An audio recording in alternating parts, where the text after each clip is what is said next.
পাড়ই আমি চন্দ্রকান্ত মেমোরিয়াল চার্চে ধর্মযাজক হিসেবে কর্মরত আছি। আসলে মিল্টন সমদ্দার সম্পর্কে আমাদের চার্চে অনেক বড় বিরোধ বা তার কর্মকাণ্ড নিয়ে অনেক বড় বিরোধ সৃষ্টি হয় এবং সে ধর্ম মন্ত্রণালয়ের চিঠি এবং স্বাক্ষর জালজালিয়াতির মাধ্যমে আমাদের এই চার্চকে দখল করতে চায় এবং তার প্রভাব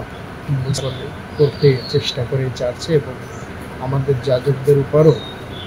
মারধর করে এবং আমরা শারীরিক এবং মানসিকভাবে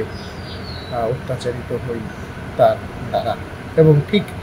একই কায়দায় আমাদের শাখা চার্চ ঢাকা ফেলোশিপ চার্চে তার বড় ভাই সেও একটা কমিটিতে সদস্য হিসেবে আছে এবং সেখানে তারা বা তার সঙ্গী দোসররা আমাদেরকে বিতাড়িত করে চার্চ থেকে এবং সেও তার বড় ভাই ও কমিটিতে সদস্য রূপে থেকে সেখানে জোরপূর্বক দখল করে সেখানে অবস্থান করছে। এবং যতদূর জানতে পেরেছি আমরা, সেই কাগজও ঢাকা ফেলোশিপ চার্চে যে অবৈধ কমিটি তারা তৈরি করেছে সেটাও মন্ত্রণালয় অ্যাপ্রুভ করে নাই বা সেটাও জাল। এবং এর থেকে প্রমাণিত হয় মিল্টন সমদ্দার চন্দ্রকান্ত মেমোরিয়াল চার্চে যে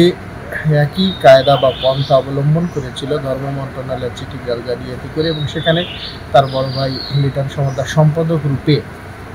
দেখিয়েছিল এবং মিল্টন সমদ্দার সভাপতি। আর ঢাকা ফেলোশিপ চার্চে সে নেপথ্যে থেকে তার বড় ভাই মিল্টন সমদ্দার সদস্য রূপে সেই কমিটিতে দেখাচ্ছে বা সেই অবৈধ কমিটিতে আছে এবং সেখানেও আমরা যাজকগণ শারীরিক মানসিকভাবে লাঞ্ছিত হয়েছি, অপমানিত হয়েছে এবং তাদের অত্যাচারে টিকতে না পারে বিতাড়িত হয়েছি। এবং সেই ঢাকা ফেলোশিপ চার্চ, আমাদের এই চার্চের শাখা ফেলোশিপ চার্চ, সেই চার্চ থেকে আমরা বিতাড়িত হয়েছি এবং তারা জোরপূর্বক দখল করে আছে। আর এর থেকেই প্রমাণিত হয় মিল্টন সমদ্দার গং বা তার সহযোগী দোসররা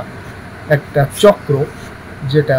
আমাদের চার্চকে করায়ত্ত করতে চাচ্ছে। হ্যাঁ, শুনেছি সে গ্রেপ্তার হয়েছে এবং দেশে প্রচলিত আইন আছে, প্রশাসন আছে এবং বাংলাদেশের জনগণ আছে, মিডিয়া আছে, যেটা সত্য এবং বস্তুনিষ্ঠ তারাই সকলের সম্মুখে তুলে আনবে এবং সে আইন অনুসারে সত্য অনুসারে যেটা ন্যায্য বিচার সেটা আমরা পাওয়ার আবেদন করি এবং আমরাও তার এই মন্দ